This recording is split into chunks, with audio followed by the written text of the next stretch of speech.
Ladies and gentlemen, welcome back to another season of the Brian and Ethan Biathlon podcast. Ethan, how you doing?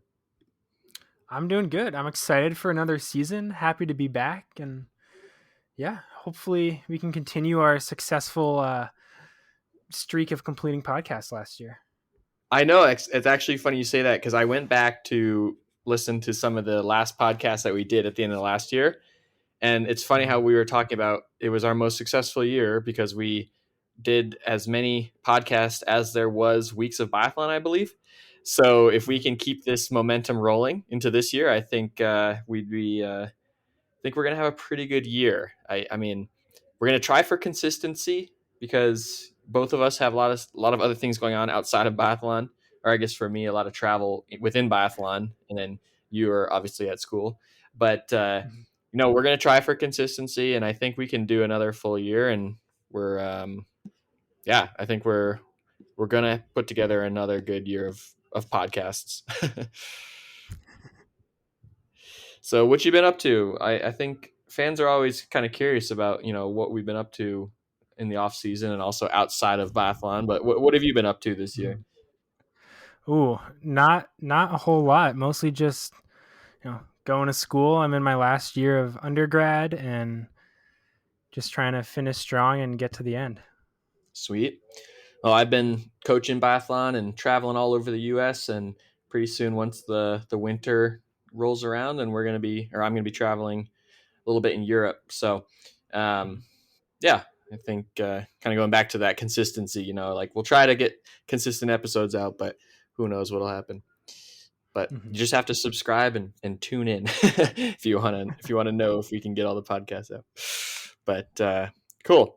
Well, before we dig into it, I do want to give a shout out to biathlonpool.com because they are I've been working with them throughout the fall to give them some feedback about how they can make the game better, different ways that they can implement different strategies for pricing and teams and stuff like that. So a lot of our conversation, for those who have listened in the past, does revolve around fantasy biathlon, just because you and I do like to play fantasy biathlon, and so I just want to give a quick shout out to fantasy biathlon pool at biathlonpool.com.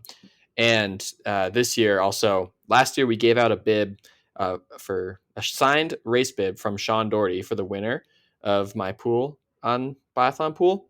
And this year, I was chatting with Sebastian Samuelson, and he has generously donated a signed bib for the winner of my pool this year. So currently, there's over 500, close to 600 people registered to play Fantasy Biathlon, and there's just about 200 people in my pool. So yeah, not too late. Season hasn't started yet. And even if the season does start, there's plenty of points to be earned with some good biathlon knowledge.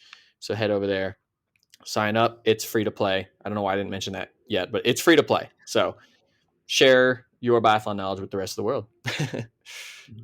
And also, Ethan, we were trying to remember earlier, did you beat me last year or did I beat you? At one point I was way ahead of you, but I don't remember who finished on top in the end. Yeah. So, oh well, we're just gonna have to figure it out again this year. Let's have to remember this time. Yeah. All right, let's do this.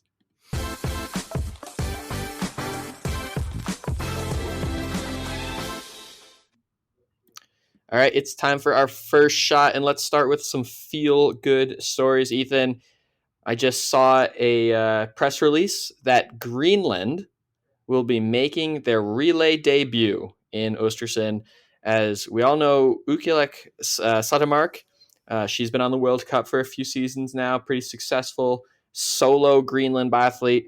Her brother, Sondre, is going to be making his World Cup debut as they compete together in the single mixed relay. And this will be the first time ever Greenland has a relay team in biathlon, or in the Biathlon World Cup.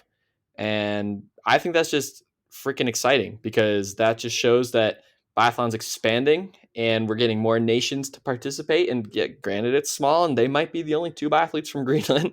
I'm not really up on my Greenland knowledge of biathlon, but it's just cool to see that they're having a historic moment for their nation. Mm-hmm. It's super awesome to see, and for them to get some World Cup experience, because I know they've had some experience on the IBU Cup, and they're both super young, which is exciting to see, and a little reassuring to know that no matter how it goes in their first relay on the World Cup, that it's just a learning experience. They're going to have many more to come, and yeah, I'm just excited to see what they can do, what they can put together. Yeah, and Yuka had a pretty good season last year. I think she bounced around between the IBU Cup and the World Cup a little bit, but she did come in 21st in Ruhpolding, in the Ruhpolding sprint, and that allowed her to qualify for her first ever mass start. So the fact that we had a Greenland athlete in the mass start in Ruhpolding was really cool. She did come in 28th, but that's awesome. So she does have two top 30s. Then her brother Sandre, he has a little bit of IBU Cup experience, but for the most part, he's just been on the Junior Cup. But he did place 20th in Soldier Hollow at the Junior World Championships 2 seasons ago. So yeah, I don't know. This will be who knows how they're going to do. I'm not saying, hey, pick them for your team because they're a big sleeper pick in fantasy, but I think it's just, it's really cool, groundbreaking moment for them. And so take another cool thing to look for while you're watching the first race of the season in Ostersund. Mm-hmm.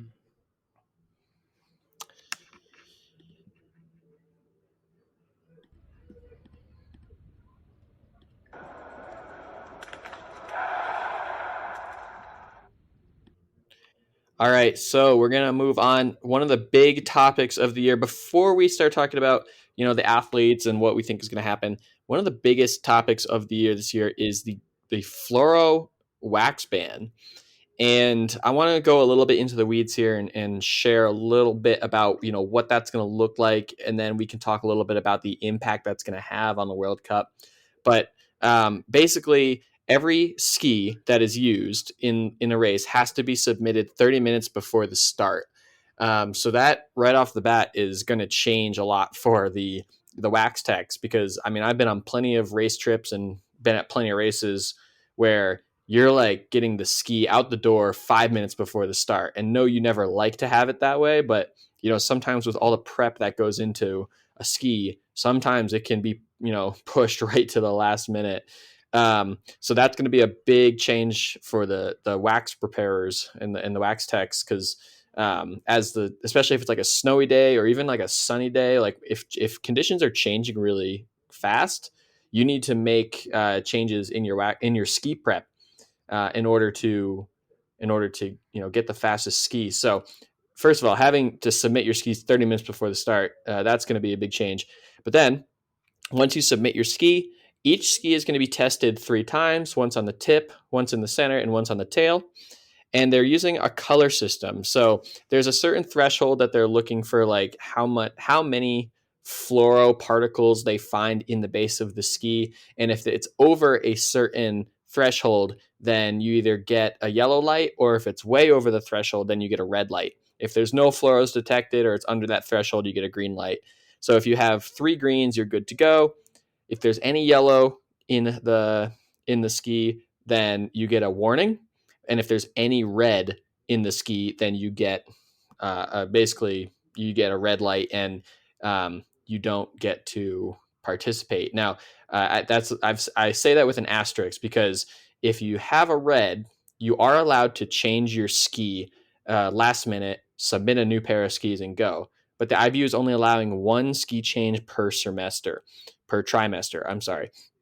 So if you get a yellow light in Ostersund, you have however long it takes them to test their ski, could be only 10 minutes before your start, to get a new pair of skis into the testing corral, test them, and then hit the start line.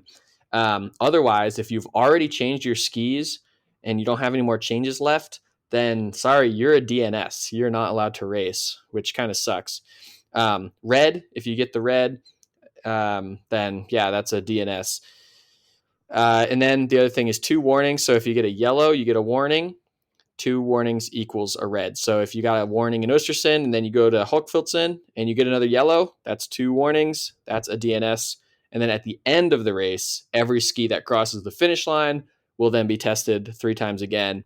And after the race, if you get a red, you're disqualified, and then the yellow with the warnings and stuff. So this is really big. This is I mean, I already talked about the difference that it's going to cause for the wax techs and everything, but this is just athletes are going to have to change their pre-race routine to make sure that their skis are submitted ahead of time. I assume that, like, I'm sure the staff and the techs might just take down that responsibility to get the skis submitted, but at least for me as an athlete, that seems a little sketchy. You want to have that control of, like, all right, I have race skis, I've done the proper procedure. Like, we don't have coaches loading your magazines or anything for you before the race. Like, it's one of those things where you're gonna feel like you want to do it. Mm-hmm. But yeah, I don't know. What do you think about this whole Fluoro wax ban this season? I think in terms of the ban on the whole, it's a good thing. It's better for the environment. I think it'll be interesting to see how it all shakes down logistically, both on the like IBU side and them having to test, as well as how prepared teams are, to get skis in on time. Because realistically, you can, hand your skis to your athlete, like you said, like 5 minutes before they have to go to the start line. And so now that's like the all last case scenario, like, hit the panic button 5 minutes before the start, get your skis. But the 25 minutes that they're losing and having to submit them 30 minutes before the start time, you could do a lot to a ski in 25 minutes. Like, you could basically get a whole new ski at that point. Yeah. And I think it'll be interesting to see how the wax techs handle it.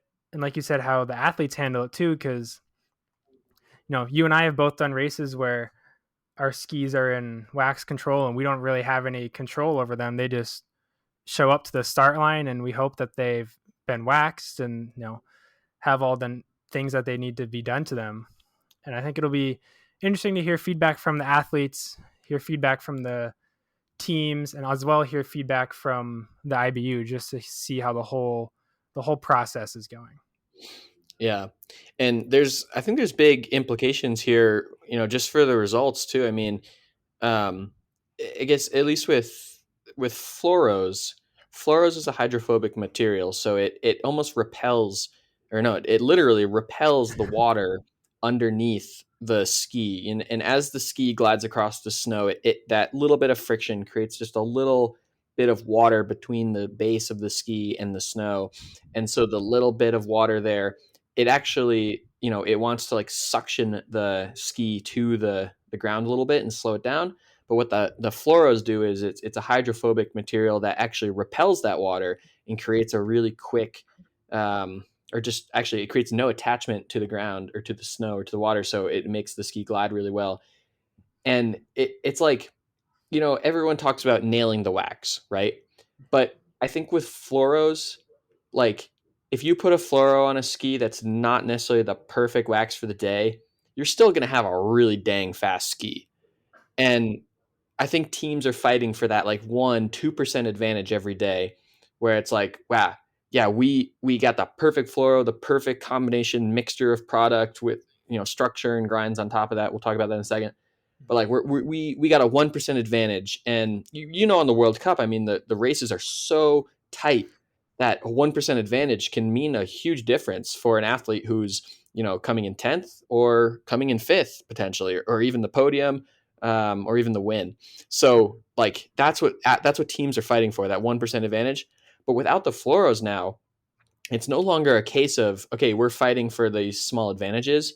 I think now we're fighting not to be dropped, because the combination, the infinite combinations that you can do with a structure and with a grind, and basically what that is it's a channel, like channels that are pressed into the base of the ski to help repel, or not repel, but help the water flush out from the ski base. Think of it as like a gutter, like small little gutters that are pressed into the base of the ski, to flush the water out from underneath the base. There's infinite different patterns, possibilities, combinations. Do you structure the whole ski, the half of the ski, from the binding back? Do you do a chevron, a linear? Like there's so many different possible combinations and patterns, and there's such small differences, or sorry, such small differences in the pattern can equal major result or major differences in the speed. And so, like, let's say hypothetically, for example, the temperature calls for a chevron pattern structure, and a team goes with that, but a different team who has a bigger budget, a bigger wax box, a bigger structure box, they go with a chevron that is at a different angle or a chevron that's a little bit deeper, and now they've found the secret formula, the secret ticket that makes their skis so much faster, um, than the team that was just like, going with the standard option. So I don't know. It's gonna be. I think that we're gonna see some really funky things in the results this year as a result of this. Hopefully, it's not.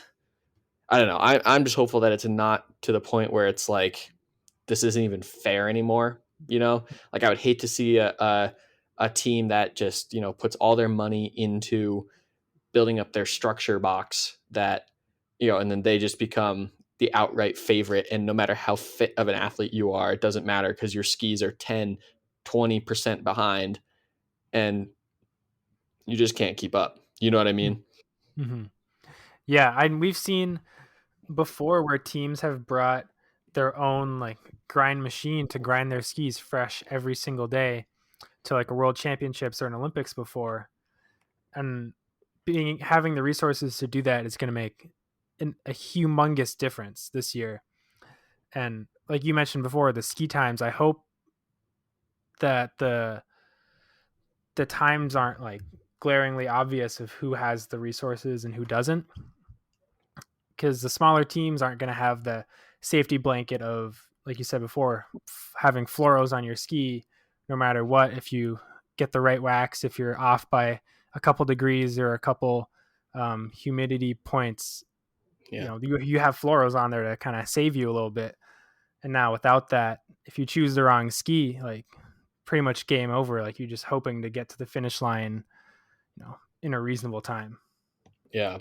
The other thing I'm curious about too is also contamination and false positives. And I Mm-hmm. mean, there's two ways of going about a false positive. Like um, us as a staff, we are U.S. Biathlon is really concerned about. Like, let's say you had a ski bag last year that was filled with skis that were fluoroed to the nines, Mm-hmm. and now, okay, you clean all your skis and all your bases, so they're good to go. But now you put your non-fluoro ski back in that bag. What if a little bit of fluoro gets on your ski? You go to the start line, and now, boom, you test a yellow or, God forbid, a red. Mm-hmm. Like, that's one area that I would consider a false positive. Is you're not trying to cheat and you're not trying to use fluorinated wax, but you got contaminated, and Mm-hmm. therefore you tested positive.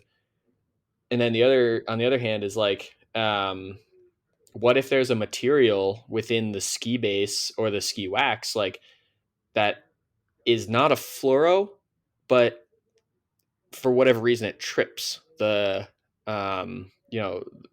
tester, right? Like let's say Swix, all the brands, the wax brands are trying to come out with the next best thing without fluoros. Like what if they come out with some experimental wax? They're like, hey, this is really fast, you guys should put it on your skis. Do they have access to this fluoro tester? Do they know that it's not going to trip the fluoro tester? Because let's say they give it to a team and they say, "Hey, we tested this; it's really fast. There's no fluoros. Try it." But something that they did put in there trips the test. That's a false positive as well, in my opinion. So, like, no, they're not. You're not trying to be malicious, but you failed the test, and Mm-hmm. it's tough. Would this go into the same category of like doping, where it's like every athlete is responsible for what they put in their body? Strict liability, no questions asked. It's like it's tough. So Mm-hmm. yeah, there's just a lot of things that I think we're going to see these first couple weeks in the season. And it's funny because I know again, as a staff, USBA invested a lot. And first of all, they just completely canned everything that they could, like in terms of brushes, scrapers, etc.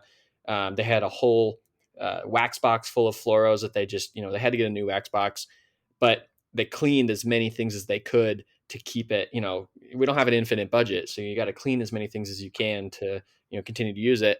Whereas I hear on the other side, Norway's solution to this problem is they just literally sold their wax truck and bought a new one. And it's like, how do you compete with that? Their solution to no contamination is just get rid of the whole thing and start over fresh. It's like, damn, how do you compete with that? It'd be really nice to have that luxury. I know. Maybe But if they want to sell it to us for cheap, we can clean it and then we have a wax truck. there you go. But you brought up doping, and I think that's an interesting point because ever since there has been doping tests, athletes and coaches and teams have been trying to find a way to get around those tests, to test negative while still doping. And I don't know if there's any teams out there doing this or athletes or whatever. I hope that's not the case. But I wouldn't be surprised if we do hear some rumors or, some actual true statements come out that teams have been, dipping around the testing or finding ways to get around it or whatever. But, and I'm sure this is not the first time the IBU is using these tests. Like they had a whole year last year where they were kind of preparing for this, and they're not alone in this. The FIS cross country World Cup circuit is doing the same, same ban on fluoros, same process. I don't know if it's exactly the same process, but they're testing skis. No one's allowed to use fluoros. So the IBU isn't alone in this. They do have, the cross country World Cup to kind of look to or collaborate with, or just kind of, have someone else in the ring with them. Yeah. Very good point.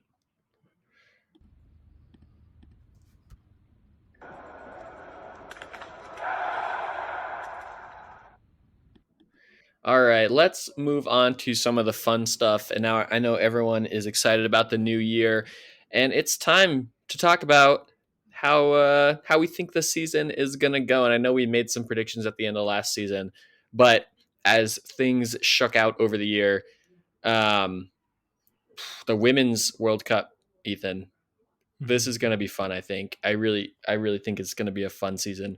I mean, just based off my calculations, I think we have six athletes that are potential winners. Like if honestly, really, most people in the top 10, not gonna lie, most people in the top 10 from last year, if they won the overall this year, I would be like, cool, that's awesome. Like, would not surprise me at all. I think it's gonna be crazy. Obviously, Julia Simone over the summer, just in a world of controversy with this credit card fraud situation.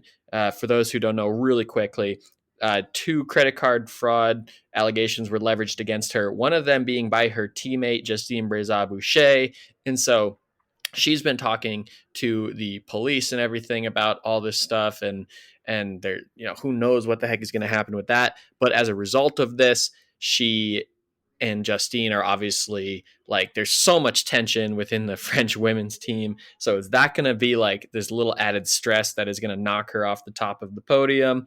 On the other side, I think a lot of people that I've been following a lot of, like, the Italian scene. I think a lot of people are really bullish on Lisa Vitozzi. They think she just had an absolutely incredible summer of training, had some great summer time trial results, and people are really excited for her. Everyone is waiting for Elvira Oiberg to have her season and be the top athlete. And then at the season opener in Shushin, Ingrid Tandervold just looked so strong and so dominant compared to Lisa Vitozzi and the Germans who were also there. So it's just going to be crazy. I think I'm looking at the list right now. Anyone in the top 10, if they win the overall, it would not surprise me. Mm-hmm. And I think we, said this last year when we were talking about the women's overall, how it's going to be super exciting. There's so many athletes that could potentially win it, and we wouldn't be surprised if, whichever one did end up winning it. And looking at, like you said, looking at these names, there's so many of them that have the potential to win the overall World Cup. And I think there's a lot of question marks that you brought up that, there's always going to be question marks at the beginning of the season.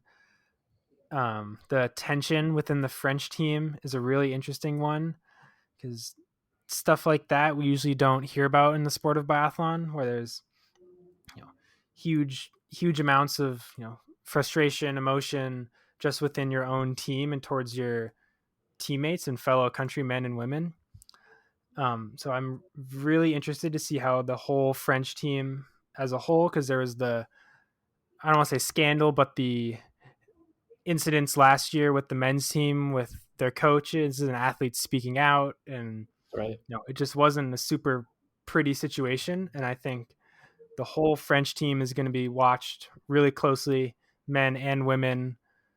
And speaking of the Italians, I don't even know if you mentioned Dorothea Viera in your little intro into this topic, but she was second last year, and we didn't really think she would be able to continue her success. We thought her ski speed was going to drop way off last year, and it didn't. And she's another year older, and she's still the same athlete on the range.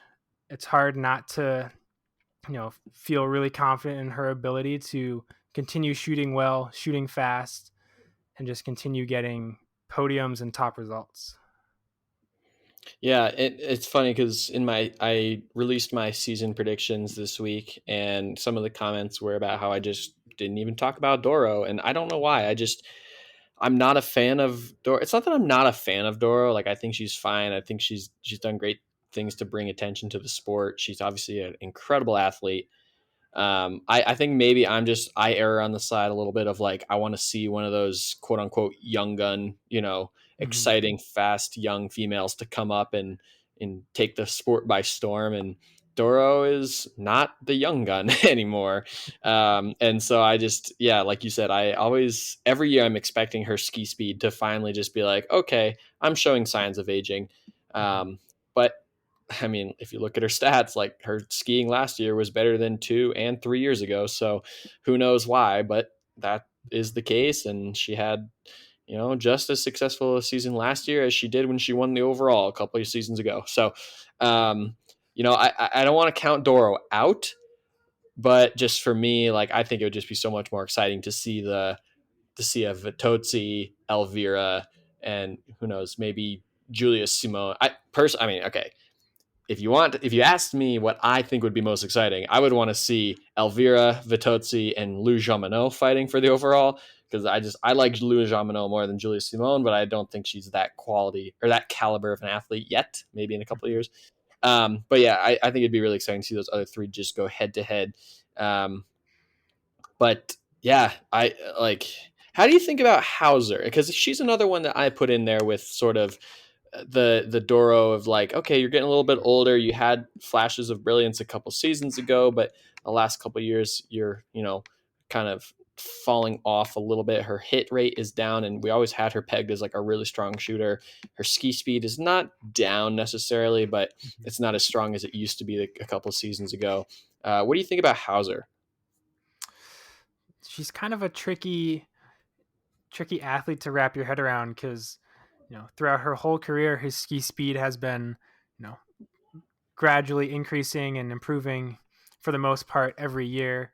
But if you look at her hit rate, it's been doing the opposite and has been declining throughout the years, which is really interesting to see. Usually it's the shooting increases the more you're racing on the World Cup, but I think if she can kind of get back to being able to consistently shoot at a really high level, I don't see why we can't throw her name in there for a potential overall winner. I don't know if I wouldn't put all my money on her to win the overall just because of the inconsistency, and we've only seen her at the very top for 1 year. It'd be nice to see that a couple more years. I know she's 29, so I don't know how many more years she has left in her, but I don't know, I'm a little hesitant, but I think she has the tools to succeed this year. Yeah, and she's a crowd favorite for sure. Mm-hmm. I mean, she came in third overall in 2022. She won the individual globe in 2021. But yeah, done 10th overall last year, nowhere close in the individual rank, 21st overall. Um, and then mass start score ranking racing 3 out of 4 races. She came in sixth, was her best placing in a small globe. Um, and Yeah, and I mean, for individual results, really nothing to write home about except for like maybe one or two podiums over the season. Mhm. Um, yeah, I don't know. It's interesting. It's just Mhm. interesting when you look at her chart on Real Biathlon. Like her ski rank has stayed pretty consistent, but her race rank is so tied to her shooting percentage, and her shooting percentage really took a dive towards the end of the season last year. Um, and you just watch her race rank just take a dive with it. So, yeah, if she can get back up to that strong shooter that I kind of have her pegged at in my mind, maybe I think she's a strong shooter because she won the individual globe, and you kind of have to be a good shooter to win that globe. Mhm. Um, but I mean, even at her absolute best, she was 90% shooter, which is, don't get me wrong, that's really good, but elite shooting these days is like 93% and above, and even that she's off on. So could be interesting to see how she does this year. Anyone outside of the top 10 who you think could fight for potential top 5 overall? Like, I mean, last year Julia Simone was ranked 12th going into the season and ended up coming Mhm. out with the victory. So anyone outside of the top 10 you see? There's no one that really like jumps out because I everyone in the like 11 to 20 range is either rather young and inexperienced on the World Cup and isn't quite that caliber of athlete that's competing for podiums every single day, or the athletes from 11 to 20 or whatever are a little on the older side and kind of regressing a little bit in terms of ski speed.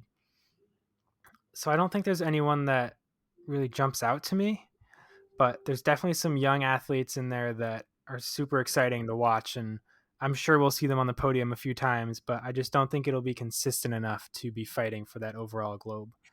Yeah, I agree. The only one that of those athletes that gives me like the could be interesting is Caroline Noten. I Mhm. think she's had a few seasons of like pretty quality results, and it'd be interesting to see if she could have a full season of those quality results, and she could end up like Tandervold was this year in 6th place, Mhm. because I don't see like I kind of put her at the same quality as Tandervold on her best day. Um, but she's just lacking that consistency, and like maybe if she has a season of best days she could be Mhm. that. But yeah, everyone else, like I love Anna Magnuson, I love Lynn Pearson, I really like Vanessa Voigt for individual stuff, but yeah, just no one on this list that's like you know look out, Mhm. top 5 contender, coming in hot.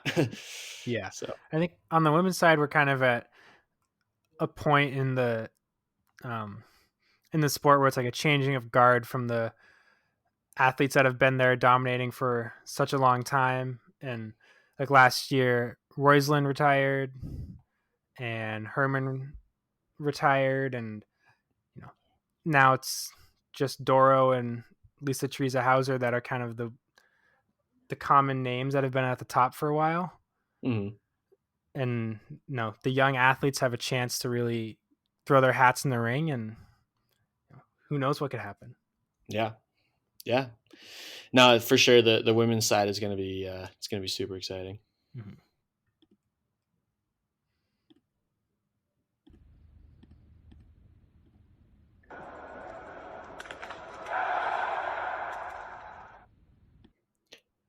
All right, Ethan. Is anyone going to beat Johannes Tingesbo this year? I don't think so. I think it might be a little closer between him and Ligrid and Christensen, but he won last year by almost 500 points, which if he only got 500 points throughout the whole season, he would have finished ahead of Sebastian Samuelson in the overall. Oh my god, that's a great perspective. That's a great way to put it. I was just looking at it real quick and I was like, because you see his name and then you see Ligrid's and you're like, okay, cool, first and second. But 500 points is insane that was his margin over second place. Yeah. Man, if he scored half as many points as he did, he would have come in 4th overall. That's crazy. He could Uh, have only raced half the races, whichever ones he wanted, whichever ones he didn't want to do, and still almost finished on the podium. yeah. So yeah, so this was my prediction in my World Cup prediction video. I feel this sense of him not wanting to travel to North America to finish out the season, Mm-hmm. and for that reason, Ligrid is going to sneak ahead just enough to win the Globe. But if he has as dominant of a season as he had last year, there's not enough World Cup races like in those last two trimesters or those last two World Cups that even if Ligrid won them both would be enough if he was as dominant as he was last year. So like Ligrid would have to beat Bo in like couple races throughout the season, like maybe one race every other weekend. He needs to get ahead of him and then win out Soldier Hollow and Canmore in order to sneak just ahead of him, Mm-hmm. which could it could happen. Like, obviously last year in Le Grand Bernal, we had that ski incident where unfortunately Bo got screwed a little bit. But, in terms of just like, it's almost like Ligrid needs to pray for missed targets in the individual races Mm-hmm. and hit the targets, get ahead of him, and then just have a really good, strong end to the season in order to beat Johannes Tingus. That's really what needs to happen. But yeah, I agree. I just don't see anyone being able to beat him. He's so dominant on the skis. He's so far ahead of everyone else skiing that like he can afford misses. And I mean, you say he's dominant on the skis. He's also an elite shooter as well. Mm-hmm. Last season, last season his shooting was 90%. That's so good. So he's doing that with absolutely absurd, unheard of ski speed. Like he really is the perfect biathlete, Mm-hmm. like Oleander Bjorndalen, he's regarded as the king of biathlon, but his shooting was terrible. I mean, go look at his stats.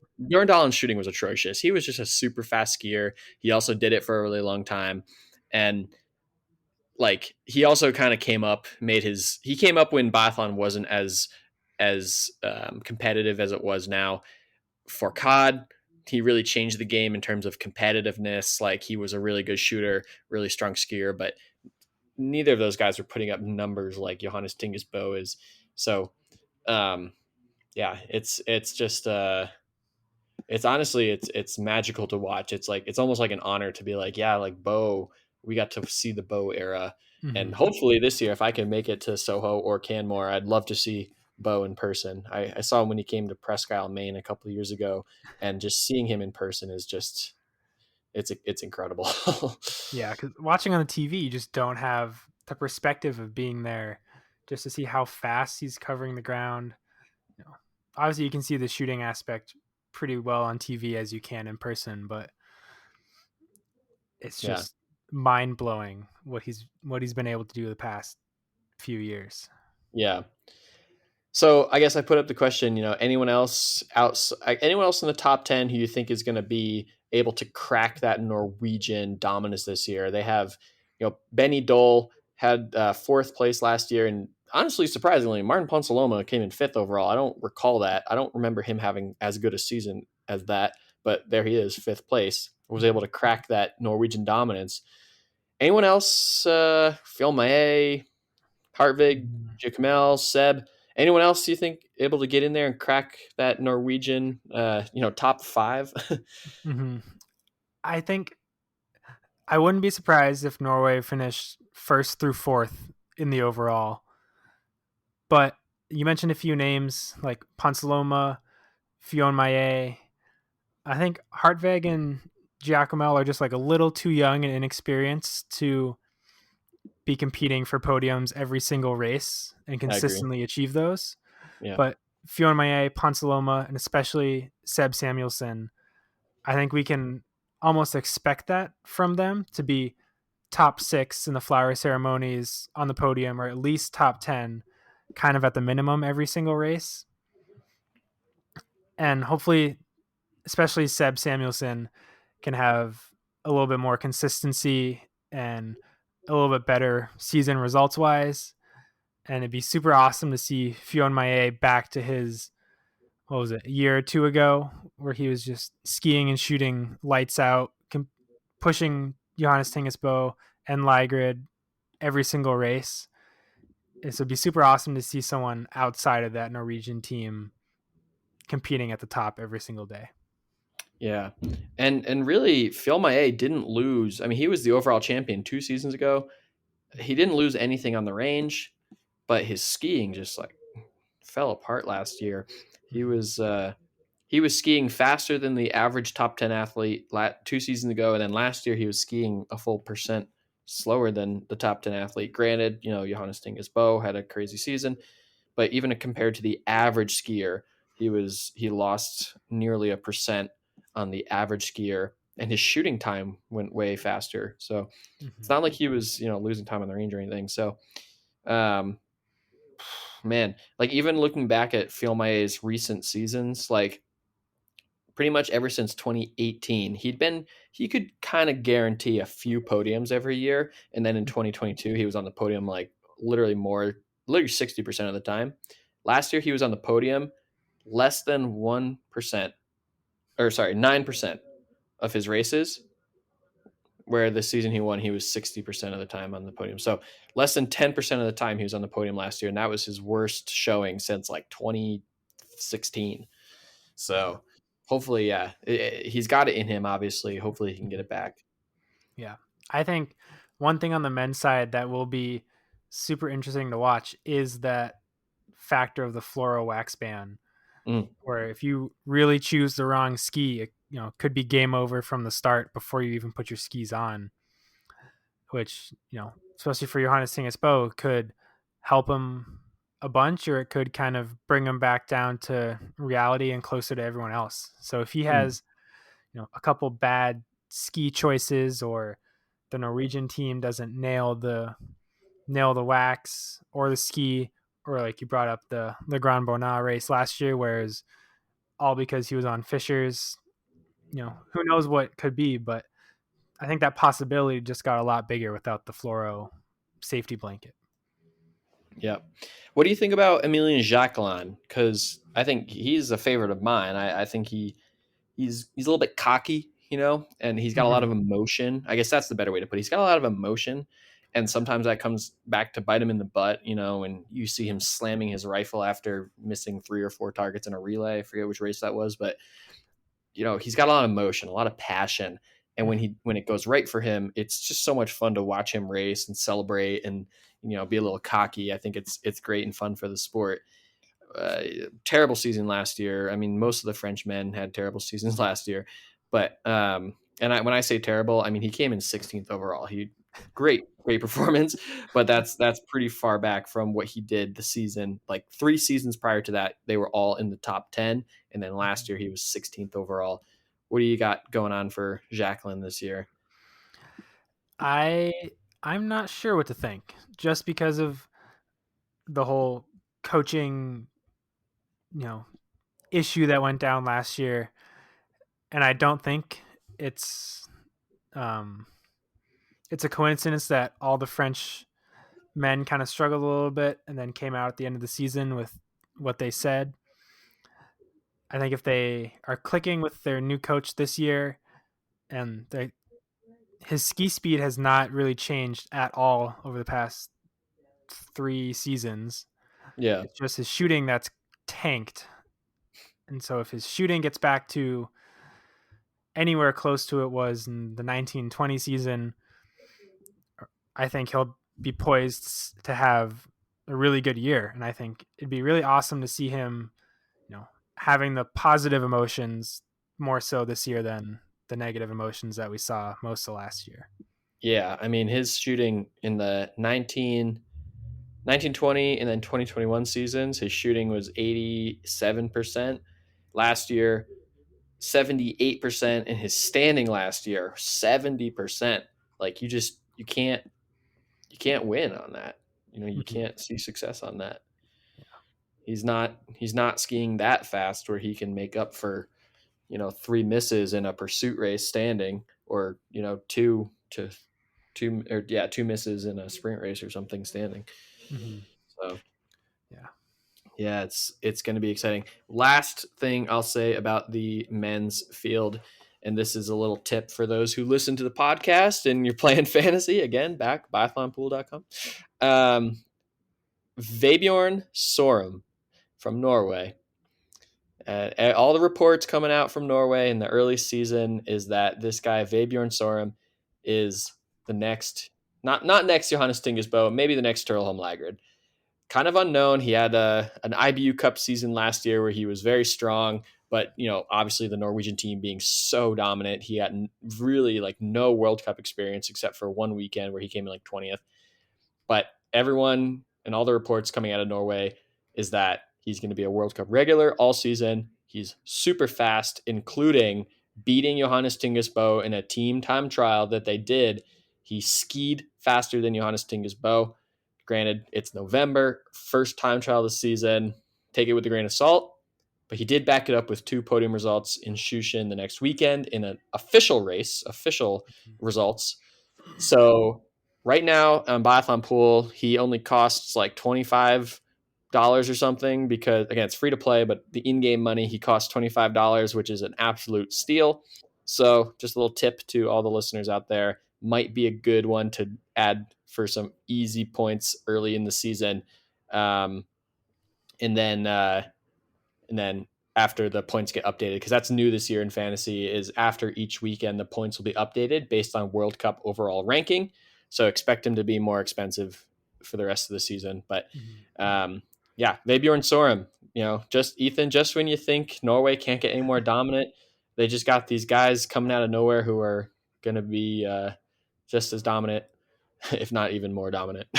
I was gonna say, you brought up how he came to one World Cup and got 20th and mentioned it like it was absolutely nothing. Well, in And Norway, it is absolutely nothing. yeah. There's an old saying that we used to say on the team, just like kind of as a joke when I was competing more seriously, because I met this Norwegian guy at Junior Worlds one year, and he comes in like the flowers at Junior Worlds, and I was like, hey, like congrats, good race, should be proud of that. And he just leans over and goes, in Norway, we only count gold. And so our team sort of like mantra that year was, if it's pouring rain, we don't want to go train. We just go, in Norway, we only count gold, and just get out the door and do it. Which it sounds super cocky, but they can 100% back it up. Yes. Yep. Yeah.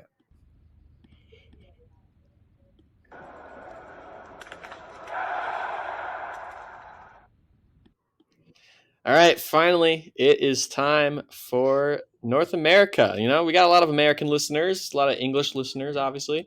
Let's talk about some North America. First of all, I think biggest news from North America, Campbell Wright from New Zealand. He's now raced for the USA. How's that going to do for the team, Ethan? I am super excited to watch him race for the US and have a full staff and team of support around him. I know he had been training in the U.S. with the team and training in the U.S. and with the team pretty much the whole summer. And even when he went home to New Zealand, he was able to be on snow because the seasons are flipped. But I'm so excited to watch him race this year. Yeah, he's such a great addition to the team. I mean, his personality is just so like not happy go lucky, but he's just a happy person, just loves life, realizes that he has this incredible, opportunity to do this wacky sport, travel around Europe, travel around the world, and just do this sport that is fun to participate in. And he just brings this really light, you know, atmosphere and vibe to the training, but he's also serious. Like he's a great athlete. He's serious about what he's doing. He takes it seriously, and I think it's just a great balance. And as a coach and working with many athletes, he just brings a great balance to the headspace of being a high level athlete. Had a really good season last year, 20th at the World Championships in Oberhof, junior world champion just a couple weeks later. Technically, this year he's still a junior, but I think he's going to be on the World Cup for the U.S. for most of the season. Granted, it's not guaranteed anymore. Being he's not a team of one anymore, so he does have to earn his spot on the World Cup. So I'm sure there might be some times where we do see him go back down to the IBU Cup a little bit. But yeah, I mean, I think it's just he's young, he's still improving, already showing great performances. Last year he was shooting 81% on the World Cup, so hopefully he can get that up a little bit. But if he can continue to improve his skiing, then he's going to be right on track for being just probably as good as Sean Doherty, and that would be a great addition. To have after Tim Burke and Lowell Bailey retired, it seems like there's a little bit of a gap, and if we can get Sean and now Campbell being that 1-2 again, that would be hopefully really good for our team. Mm-hmm. Yeah, I think the men for the U.S. are, they've got a few guys on the older side, and having someone like Campbell who's young, full of energy, has experience, and is able to compete at a really high level is only going to have positive effects throughout the whole team. Mm. Yeah, and also unfortunately, I saw the news the other day that Paul Schomer is headed back to the U.S. for some rehab. His knee was flaring up again, so that gave Maxime Germain an opportunity to earn that last World Cup spot for the opener. And another guy, he is a first-year senior this year, junior last year, medaled at Junior Worlds, and has a little bit of World Cup experience, mostly IBU Cups experience. But yeah, another youngster who has tremendous talent. Max and Campbell are like two peas in a pod. They are best friends, trained all season together, including that trip down to New Zealand that you mentioned. And so it's really cool to see that they both got the nod to go race and start the World Cup. And hopefully they can both feed on each other's, excitement for the sport and energy. Um, other North American, um, you know, other North American news. I guess not news, but question for you is, Emma Lunder. Looking at the women's side now, last season she had a really, really great start to the season, and then sort of tailed off a little bit as the season went on. But she's getting a little bit to the older side now. She's 32. What do you think? Is this the season that we finally get the full year of Emma Lunder, being really competitive, or are we going to see kind of more of the same? Because it seems like she's been like, first part of the season really strong, and then tails off a little bit, and that's been pretty consistent throughout her career. Do you think we can see a full season of Emma Lunder at the top?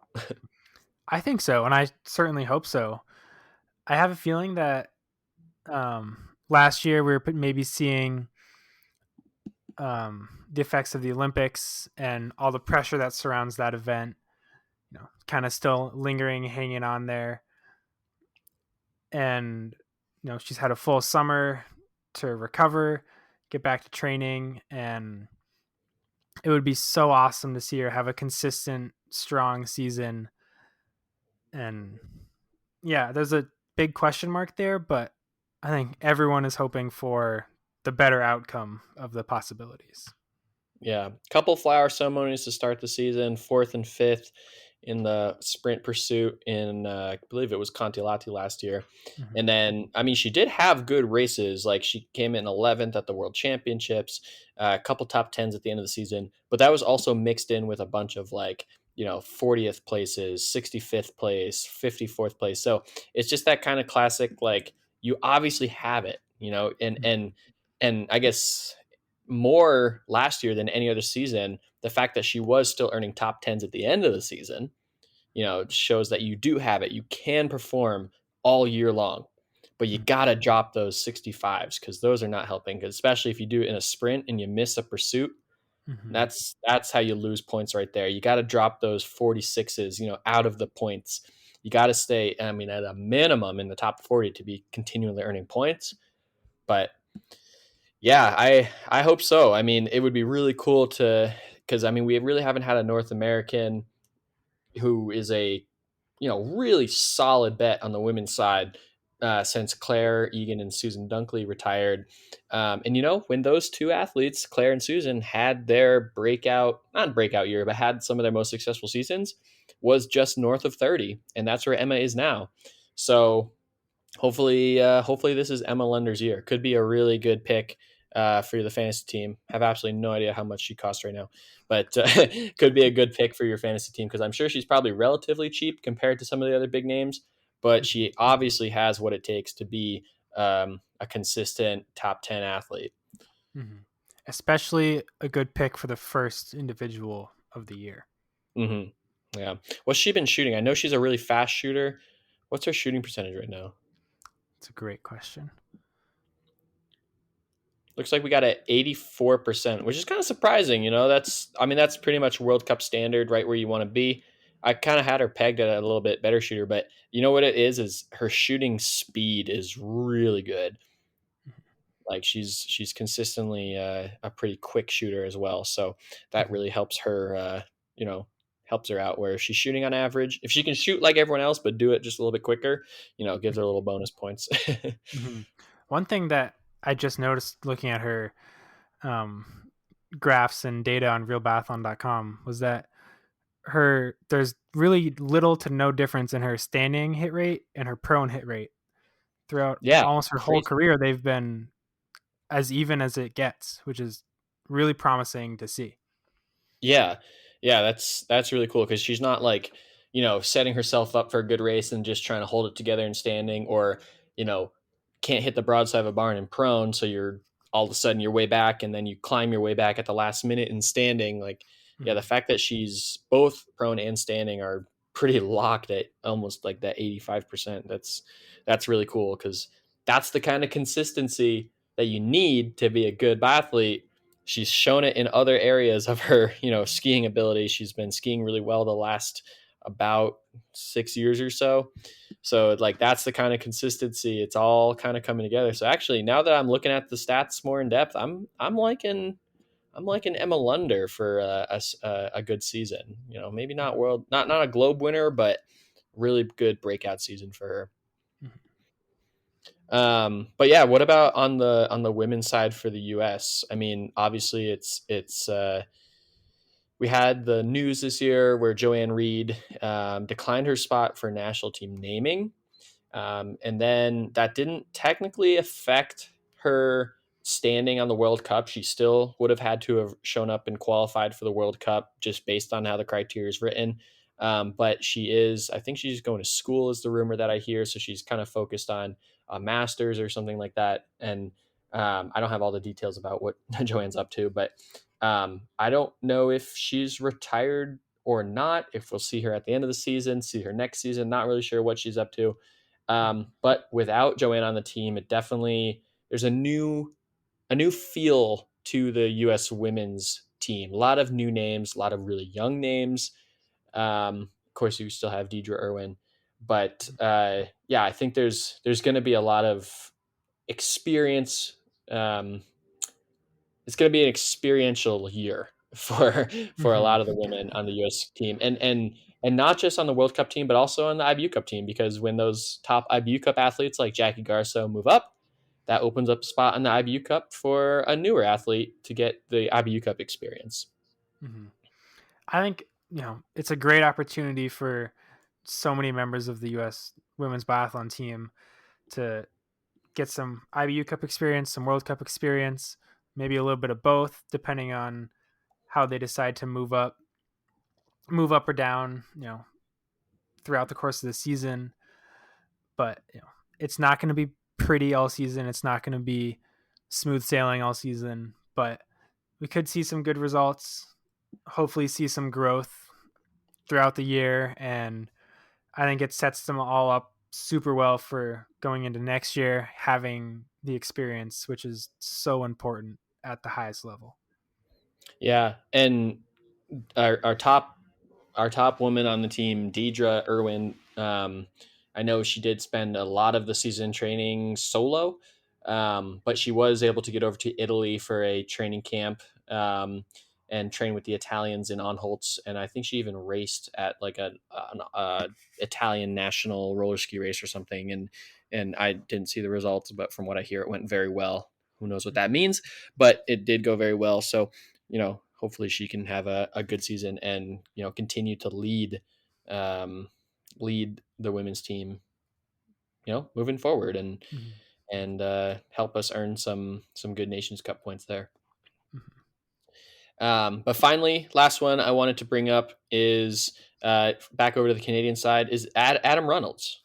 He's a guy that I've been sort of following the last couple of years. I think he's a younger Canadian, 25 years old, kind of exciting, and really exciting in the shooting time category. Really, really fast shooter. And Ethan, if I asked you who's the fastest shooter on the World Cup, you would probably by default say Simonator. right. But you would be wrong because last year, if you look at the data, Adam Reynolds was actually a little bit faster shooter than Simonator. Now it's just a matter of can he get his ski speed up to back up that fast shooting? And he's got an 82% hit rate, so he's got to get the shooting percent up a little bit. But I don't know, something about Adam turning 25. The Canadians have a generally young team, and he's probably one of the older ones on the team by now, um, even though he's only 25. So it'd be really cool to see if he can have a breakout season this year. Mm-hmm. I think he's got a lot going for him. The shooting time, his shooting hit rate isn't terrible. It's not exceptional, but if he continues to improve that while shooting at a super high speed, that could take him a lot of places. He's like you said, he's relatively young and inexperienced in terms of top results on the World Cup, but I think he's got a lot going for him. That's for sure. Yeah, his best result ever was last year in Anholtz in the sprint. He came in 13th, shooting 100% with a 41st ski time, and his best ski time ever was 30th. So obviously a little off the mark in the ski speed category. But yeah, I mean, it just goes to show if he can shoot well with those fast ski times, those fast shooting times, he's getting to a point where he's shooting so fast that he can almost, I don't want to say make up for a penalty loop, but he's shooting so fast that it's significant. Like it's a Mm-hmm. significant piece of his attack on the rest of the field. You know what I mean? Mm-hmm. Yeah, I think So another thing we're not giving him enough credit for is in his IBU picture last year, he has an amazing mustache. yeah, and a mullet, it looks like. Yeah, I think if he's rocking those again, nothing's gonna stop him. Yeah. Came in 38th overall last year, and that's way up from 85th the season prior. So I think it would be really cool if we see Adam Reynolds hovering around the 20 mark or, yeah, somewhere in the 20s at the end of the season. I think that would be a really good season for him, and he should be super proud Mm-hmm. of that. Um, Yeah. so, yeah, we'll see. Keep an eye on Adam Reynolds if you're a North American fan. Mm-hmm. But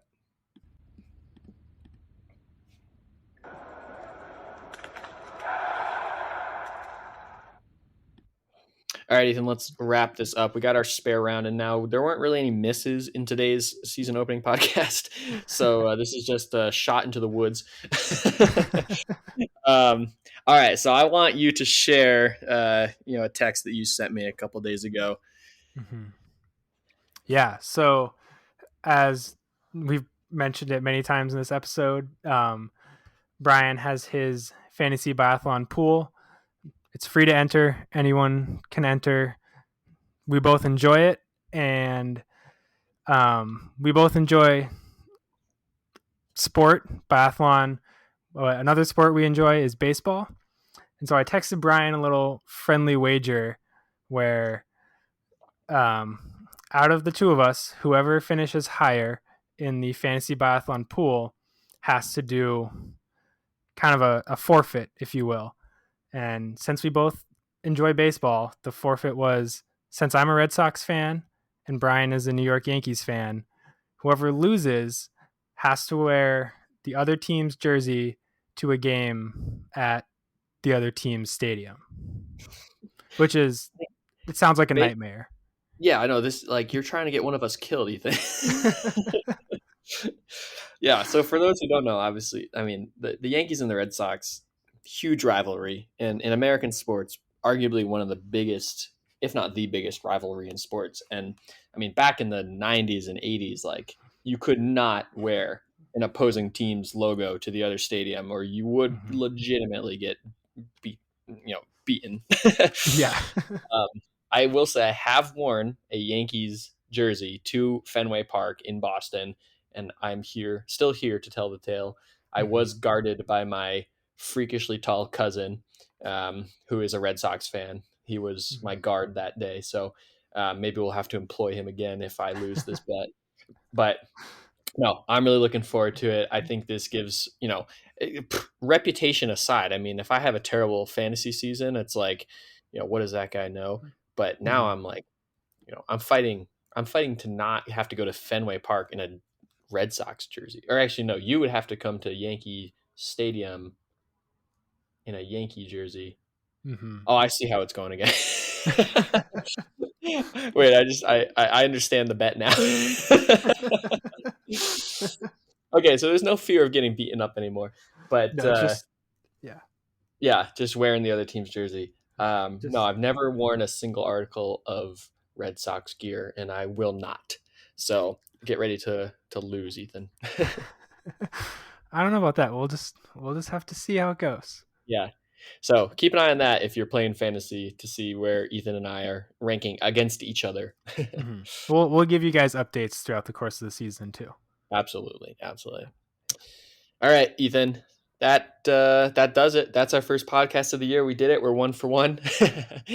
World Cup starts this weekend with some relays, and I was just saying before we started recording that I gotta wait until the start lists come out because I don't know who is going to be racing in the single mixed versus the mixed. And for most teams, that makes a big difference in how they're going to do because I think most teams have one or two really strong athletes, but nobody except for like maybe Norway and I guess maybe the Norwegian men, like Mhm. Norwegian women, definitely not. Nobody has a depth of four really strong men and women. So I really got to wait till the start lists come out to make my teams. But yeah, Mhm. I'm super excited. It's been too long. Mhm. I think that's a dangerous game though, waiting for the start list to come out because the single mixed relay is scheduled to start at 5:30 in the morning here in the Midwest. Yeah, and I live even farther west than you do. So Mhm. Um, yeah, I'm probably going to end up forgetting, and I'm going to be stuck with no team, and you're going to be off to a really good start. Just have to wait and see. Yeah. All right. Well, hey, why don't we let's meet up after this weekend of racing, and we'll record our reactions from the first weekend of biathlon racing, and you'll everyone will know if I was able to get my teams in on time or not.